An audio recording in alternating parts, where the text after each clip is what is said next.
hari itu tidak termasuk hari Minggu.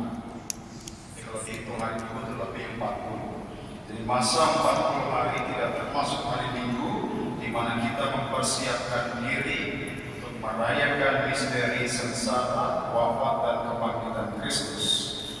Masa puasa atau Prapaskah dimulai dari Rabu Abu sampai dengan pada hari Kamis menjelang Kamis Putih sebelum memasuki hari suci. Makna yang mau ditegaskan dalam masa Prapaskah ialah masa untuk bertobat, membersihkan diri dari dosa, dan juga untuk pembaharuan iman. Jadi ini yang menjadi kunci dari masa Prapaskah itu sendiri. Dan dalam masa Prapaskah kita selalu mendengar ada 3 pilar utama yang diajar untuk lebih digiatkan lagi. Yang pertama itu ialah doa, dan yang kedua itu ialah derma atau amal kasih, dan yang ketiga itu ialah puasa dan pantang. Nah, yang menarik itu puasa dan pantang. Kita tidak punya aturan khusus seperti halnya teman-teman kita yang Muslim. Kalau puasa dari pagi sampai sore tidak boleh makan, itulah aturan mereka. Tapi dalam gereja Katolik dikatakan puasa itu artinya hanya makan kenyang 1 kali dalam sehari, berlaku untuk yang berusia 18 sampai 60 tahun. Itu wajib.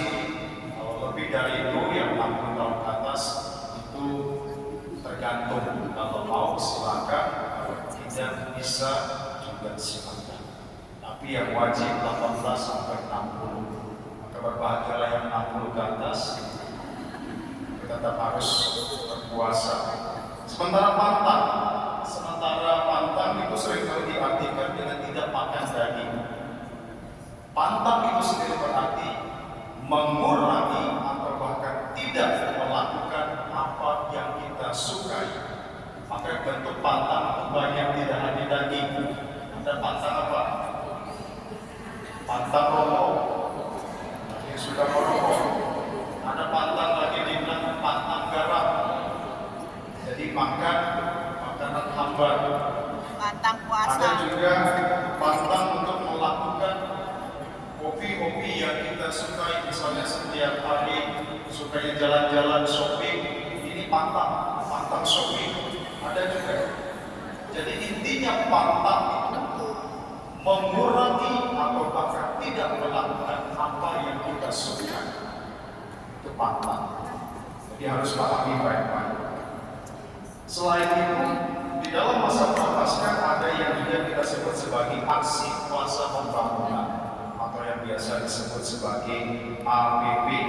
Sejarah singkatnya pada tahun 1970 itu MAUI yang sekarang kita sebut sebagai KBI itu mau mencanangkan aksi puasa. Nama aslinya itu aksi puasa.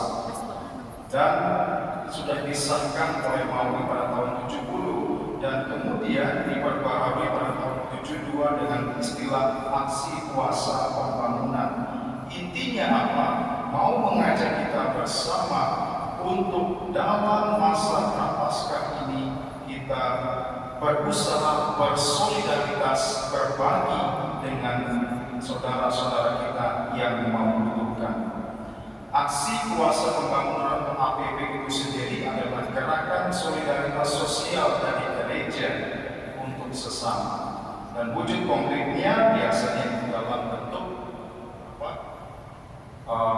amplop atau kotak APP. Nah, ini jadi problem. Seringkali dalam komunitas kita setelah menerima amplop APP apa yang diisi, apa yang dibuat segera diisi dan dikumpul. Benar tidak? Itu bukan sumbangan. Ingat baik-baik.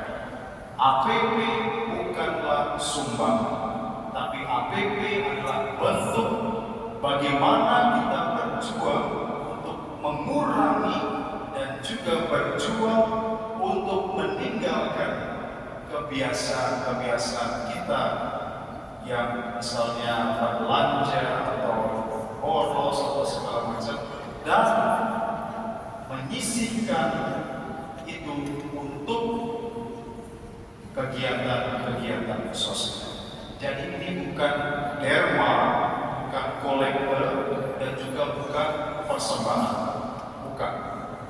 Jadi tolong kalau yang sudah kumpul langsung sudah menerima langsung kumpul itu tolong diperhatikan lagi. Ini adalah tindakan nyata kita, bukan hanya sekedar kolektor. Ya. Jadi pelaksanaannya itu dilakukan dengan cara menyisihkan apa yang tadinya kita mengurangi seperti tadi makan dan juga pantang, dan memberikannya untuk kebutuhan orang-orang yang membutuhkan. Selama ini aksi APB kita salurkan untuk membantu korban bencana di Indonesia, juga membantu di beberapa gereja-gereja yang membutuhkan dana untuk renovasi pembangunan gereja, dan juga untuk saudara-saudara kita yang membutuhkan di shelter dan memberikan ke sana. Jadi ingat baik-baik, amplop APB bukan derma, bukan persembahan, tapi aksi dari diri kita sendiri. Jadi lebih baik kotak APB itu diberikan setelah masa prapaskah selesai. Jadi sudah paham semuanya? Jadi kalau ada yang langsung kumpul itu berarti tidak melaksanakan. Jadi saya bilang apa-apa ini benar. Kalau melaksanakan